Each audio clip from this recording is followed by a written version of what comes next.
اور وہاں سے سفر کر کے یہاں پہنچا ہوں۔ وہ مجھ سے کچھ مرعوب نظر آ رہا تھا، اس لیے تمیز سے بول رہا تھا۔ کہو جی، میں آپ کے لیے کیا کر سکتا ہوں؟ میں نے کہا۔ تمہارے والد صاحب فوت ہو چکے ہیں؟ ہاں جی، کوئی 4 سال ہو گئے ہیں اس بات کو۔ آپ انہیں کیسے جانتے ہیں؟ میں انہیں نہیں جانتا، لیکن ایک ایسی عورت کو جانتا ہوں جو تمہارے والد صاحب رمضان کو جانتی ہیں۔ میں تم سے تمہارے ابا جی اور راجوال کی اماں دلشاد کے بارے میں کچھ پوچھنا چاہتا ہوں۔ مجھے اس بات کا پتہ ہے کہ وہ بہن بھائی بنے ہوئے تھے اور اکثر آپس میں ملتے رہتے تھے۔ اماں دلشاد کا نام سن کر اقبال کے چہرے پر فوری طور پر شناسائی کے آثار نہیں ابھرے، تاہم چند سیکنڈ کے بعد اسے جیسے یاد آ گیا۔ اس نے سر ہلاتے ہوئے کہا، ہاں اماں دلشاد، ہم اسے چاچی شیدہ کہتے تھے، پر اب تو بہت عرصے سے اس سے ملاقات نہیں ہوئی جی، قریباً 5-6 سال ہو گئے ہیں۔ لیکن آپ؟ میں راجوال کی حویلی میں ملازم ہوں۔ جاگیردار صاحب نے مجھے کچھ خاص ذمہ داریاں دی ہوئی ہیں، اسی سلسلے میں مجھے اماں دلشاد کے بارے میں باتیں معلوم کرنی ہیں۔ اماں دلشاد، میرا مطلب ہے چاچی شیدہ سے تمہاری آخری ملاقات کب ہوئی تھی؟ وہ ذہن پر زور دیتا رہا، پھر بولا، 5 یا 6 سال تو اب اس بات کو بھی ہو گئے ہوں گے۔ وہ شاید گرمیوں کے دن تھے، رات 8-9 بجے کا وقت تھا، بڑی تیز آندھی آئی ہوئی تھی۔ اماں شیدہ یہاں ابے سے ملنے آئی ہوئی تھی، اس کے ساتھ ایک لڑکی تھی جس نے ٹوپی والا برقع پہنا ہوا تھا۔ بعد میں پتہ چلا تھا کہ وہ اماں کی بڑی بیٹی ہے۔ یہ ان دنوں کی بات ہے جب اماں نے جاگیردار سے جھگڑا کر کے حویلی کی نوکری نئی چھوڑی تھی۔ وہ کسی خاص کام سے آئی تھی؟ آہو جی، انہیں کوئی بہت ضروری کام تھا شاید۔ ابے نے اسی وقت تانگے میں گھوڑا جویا تھا اور ہمیں بتایا تھا کہ وہ چاچی شیدہ کو لے کر جا رہا ہے، کل تک واپس آئے گا اور ہو سکتا ہے تھوڑا زیادہ ٹائم لگ جائے۔ وہ انہیں وزیر آباد کے پاس کسی گاؤں میں لے کر گیا تھا۔ یہ تو کافی فاصلہ ہوگا؟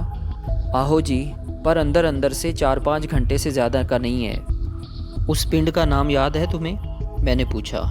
وہ ایک بار پھر ذہن پر زور دینے لگا، لیکن فوری طور پر اسے کچھ یاد نہیں آیا۔ وہ موضوع بدل کر بولا، کچھ دن بعد پتہ چلا تھا کہ چاچی شیدہ کی بیٹی کے ساتھ کوئی واقعہ ہو گیا ہے اور وہ مر گئی ہے۔ مجھے یاد ہے ابا اس فوتگی پر گیا تھا۔ اماں کی بیٹی کی موت وہیں وزیر آباد والے گاؤں میں ہوئی تھی؟ نہیں جی، مجھے اس بات کا ٹھیک سے پتہ نہیں۔ ہم کچھ دیر باتیں کرتے رہے، پھر اقبال کو اچانک وزیر آباد کے اس گاؤں کا نام یاد آ گیا جہاں اس کا باپ رات کے وقت اماں دلشاد اور اس کی بیٹی آسیہ کو لے کر گیا تھا۔ وہ بولا، آہو جی، اس پنڈ کا نام مالن پور تھا شاید، یہ وزیر آباد کے پاس ہی کہیں ہے۔ میں نے اقبال سے 1-1.5 گھنٹہ مزید بات چیت کی۔ اس نے بھی مجھ سے 2-4 سوال کیے، مثلاً چاچی شیدہ آج کل کہاں ہیں، ان کی بیٹیوں کی شادیاں ہو چکی ہیں وغیرہ وغیرہ۔ وہ اس بات پر بھی حیران تھا کہ میں پولیس والوں کی طرح اماں دلشاد اور اس کے ابے کے بارے میں کریت کر سوال پوچھ رہا ہوں۔ بہرحال ہمارے درمیان کافی کارآمد گفتگو ہوئی۔ رات کافی ہو چکی تھی۔ میں اقبال کے گھر میں ہی سو رہا اور صبح راجوال روانہ ہو گیا۔ اب میرا دل گواہی دینے لگا تھا کہ والی جی، اماں دلشاد اور مالن پور نامی گاؤں میں کوئی گہرا تعلق موجود ہے، اور ایسا ہی تعلق آسیہ کی موت اور مالن پور گاؤں میں بھی تھا۔ پہلے تو جی میں آیا کہ وزیر آباد جاؤں اور مالن پور نامی اس گاؤں کو تلاش کروں، لیکن پھر بہتر محسوس ہوا کہ وزیر آباد میں خجل خراب ہونے سے پہلے ایک ملاقات اماں کی بیٹی شادہ سے ہی کر لوں۔ اگلے روز دوپہر کے وقت میں ایک بار پھر سو پور کی اسی گلی میں کھڑا تھا جہاں 3 روز پہلے میں نے والی جی کو شادہ کے گھر سے نکلتے اور تانگے میں سوار ہوتے ہوئے دیکھا تھا۔ موسم آج بھی سرد اور ابر آلود تھا، مگر بارش نہیں ہو رہی تھی۔ میں نے شادہ کے گھر کا دروازہ کھٹکھٹایا۔ وہ خود ہی نکلی اور مجھے اپنے دروازے پر دیکھ کر حیران رہ گئی۔ اس کا شوہر کام پر گیا ہوا تھا۔ گھر میں اس کے 10-12 دیور اور ساس کے سوا اور کوئی نہیں تھا۔ ساس عمر رسیدہ تھی، کسی بیماری کے سبب اس کی سماعت بالکل ختم ہو چکی تھی، بینائی بھی نہایت کمزور تھی۔ میں نے شادہ سے کہا، ادھر کسی کام سے آیا تھا، تمہارے دروازے سے گزر جانا اچھا نہیں لگا۔ اس نے اپنے چمکیلے دوپٹے سے سر ڈھانپا اور گلوگیر آواز میں بولی، آپ نے میرے گھر میں قدم رکھا ہے، مجھے اپنی اکھیوں پر یقین نہیں آ رہا۔ گھر کی حالت سے غربت جھلکتی تھی، تاہم شادہ نے میری خاطر تواضع میں کوئی کسر نہیں اٹھا رکھی۔ اس نے دیور کو دوڑایا، وہ دکان سے جلیبی اور نمک پارے لے آیا۔ شادہ نے گرم گرم دودھ سے بھرا ہوا گلاس میرے سامنے رکھ دیا۔ کچھ دیر تک شادہ سے رسمی باتیں ہوتی رہیں۔ اندازہ ہوتا تھا کہ وہ اپنے گھر میں خوش ہے اور اس کا سیدھا سادہ شوہر اس کی بات مانتا ہے۔ میں نے کہا، شادہ، میں کافی دنوں سے سوچ رہا تھا کہ تم سے ایک خاص بات پوچھوں گا۔ آج موقع ملا ہے تو پوچھ لیتا ہوں۔ کیا میں امید کروں کہ تم مجھے صحیح جواب دو گی؟ آپ ایسا کیوں کہہ رہے ہیں سالار جی؟ آپ کے لیے جان بھی حاضر ہے۔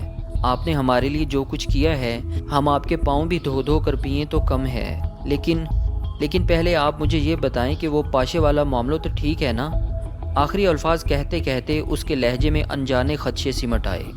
یقیناً اس کا دھیان پاشے کی بلیک میلنگ اور اپنی خوشگوار ازدواجی زندگی کی طرف چلا گیا تھا۔ میں نے اسے تسلی دی اور کہا کہ وہ اس حوالے سے کوئی فکر مندی اپنے ذہن میں نہ لائے۔ اس کی آنکھوں میں آنسو آ گئے۔ وہ بولی، سالار جی، آپ کیا پوچھنا چاہ رہے ہیں؟ میں نے کہا، شادہ میں بڑے مان سے پوچھ رہا ہوں، امید ہے تم میرا مان نہیں توڑو گی۔ میں تم سے والی جی اور تمہاری والدہ کے بارے میں پوچھنا چاہتا ہوں۔ آخر وہ کیا بات ہے جس نے تمہاری والدہ کو حویلی اور والی جی سے اتنا دور کر دیا ہے؟ وہ والی جی کی شکل تک دیکھنا نہیں چاہتی۔ شاداں کے بھرے بھرے چہرے پر رنگ سا آ کر گزر گیا اور میرے دل نے گواہی دی کہ وہ کافی کچھ جانتی ہے۔ میں نے کہا، شاداں، مجھے تمہارے گھرانے کے بارے میں سارا کچھ پتہ ہے۔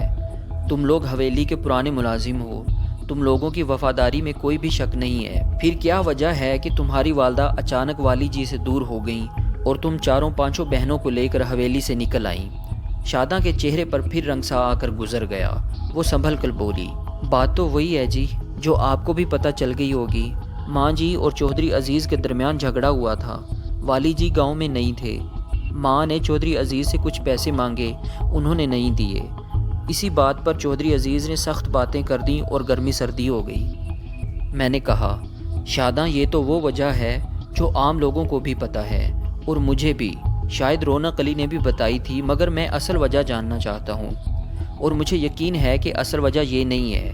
تم لوگوں کے ساتھ کوئی زیادتی ہوئی ہے جس کی وجہ سے 5-6 سال پہلے تم نے اچانک راجوال چھوڑ دیا اور حویلی سے بھی ہر ناطہ توڑ لیا۔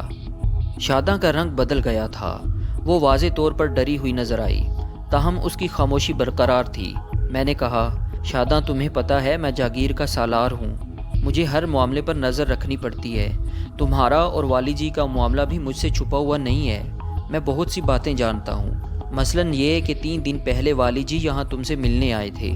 شاداں نے ٹھٹک کر اپنا جھکا ہوا سر اٹھایا اور حیرانی سے میری طرف دیکھا۔ وہ کچھ دیر چمکیلے دوپٹے کے نیچے اپنی انگلیاں مروڑتی رہی، پھر منمنائی، والی جی بھی اسی طرح گزرتے ہوئے آ گئے تھے جی، جیسے آپ آئے ہیں۔ دیکھو شاداں، مجھے پتہ ہے تم گھاٹے کا سودا نہیں کرو گی۔ اگر یہاں کوئی مسئلہ ہے تو میں حل کروں گا، جیسے پہلے میں نے حل کیا تھا۔ یہ وعدہ ہے تم سے، ڈرو مت۔ جس طرح تم نے پہلے حوصلہ کر کے پاشے والی بات بتائی تھی، اب بھی حوصلہ کر لو۔ ایک دم اس کی آنکھوں میں آنسو آ گئے۔ اس نے نفی میں سر ہلایا۔ آپ غلط سمجھ رہے ہیں، یہاں ایسی کوئی بات نہیں ہے، اور اگر ہے بھی تو اب کوئی فائدہ نہیں ہے۔ اس کے آخری الفاظ کافی اہم تھے۔ میں نے ان الفاظ کو پکڑتے ہوئے کہا، تم فائدے اور نقصان کی بات نہ سوچو، بس یہ سمجھ کر مجھے بتاؤ کہ جو کچھ مجھے بتاؤ گی وہ صرف اور صرف مجھ تک رہے گا۔ میں اس میں سے کوئی بہتری نکال سکوں تو نکال لوں گا، مگر کوئی نقصان نہیں ہونے دوں گا۔ اور دیکھو شاداں، میں بہت کچھ جان چکا ہوں۔ وہاں وزیر آباد کے مالن پور گاؤں میں جو کچھ ہوا اس کے بارے میں بھی تھوڑا بہت جانتا ہوں۔ میں نے اندھیرے میں تیر چھوڑا تھا، لیکن اس کا اثر شاداں پر بہت گہرا ہوا۔ وہ بری طرح چونک کر میری طرف دیکھنے لگی۔ اس اندھیرے کے تیر اور میرے پراعتماد لہجے نے شاداں کے تنے ہوئے چہرے کو قدرے نرم کر دیا، مگر وہ بدستور نفی میں سر ہلاتی رہی۔ نہیں، اب کچھ نہیں ہو سکتا سالار جی، یہ سب پرانی باتیں ہیں، ان پر مٹی ہی پڑی رہے تو اچھا ہے۔ آپ کو رب کا واسطہ ان بے فائدہ باتوں کو اب نہ چھیڑیں۔ ہو سکتا ہے یہ تمہارے لیے اب بھی بے فائدہ ہوں، لیکن کسی دوسرے کے لیے اب بھی ان میں سے کوئی اچھائی نکل سکتی ہے۔ آپ کس کی بات کر رہے ہیں؟ مثلاً والی جی۔ میں جانتا ہوں اور یقیناً تم بھی جانتی ہوگی کہ والی جی دل کے برے نہیں ہیں، لیکن آج کل وہ شدید پریشان ہیں اور یہی پریشانی انہیں دن بدن زندگی سے دور کر رہی ہے۔ ان کو دل کا ایک دورہ پڑ چکا ہے اور دوسرا بھی کسی وقت پڑ سکتا ہے۔ میں ان کی مدد کرنا چاہتا ہوں شاداں، اور یہ مدد تب ہو سکتی ہے جب ان کی شدید پریشانی کی اصل وجہ معلوم ہو۔ وہ ایک دم ہچکیوں سے رونے لگی۔ اپنی ساس سے اپنا رونا چھپانے کے لیے وہ جلدی سے اندر چلی گئی۔ اس کا دیور صحن میں پالتو خرگوشوں کے پیچھے بھاگتا پھر رہا تھا۔ میں وہی برآمدے میں چارپائی پر بیٹھا رہا اور خود کو مصروف رکھنے کے لیے سگریٹ کے خالی پیکٹ کو پھاڑ کر اس پر بال پوائنٹ سے آڑی ترچھی لکیریں کھینچتا رہا۔ قریباً 5 منٹ بعد شاداں واپس آ گئی۔ اس کا چہرہ دھلا دھلایا نظر آتا تھا، آنکھوں میں اب بھی نمی کے آثار تھے۔ وہ میرے سامنے بیٹھتے ہوئے بولی، سالار جی وہ گھر آنے والے ہیں، میں نے روٹی پکانی ہے، آپ بھی روٹی کھا کر جائیں۔ اس کا اشارہ اپنے شوہر کی طرف تھا۔ پر ہماری بات، اگر آپ پرسوں آ سکیں تو اچھا ہے، انہوں نے لوہا وغیرہ لینے کے لیے گجرانوالہ جانا ہے۔ دوستو، آج تک کے لیے اتنا ہی، ملتے ہیں اگلی قسط میں، تب تک کے لیے اپنا خیال رکھیے، اللہ حافظ۔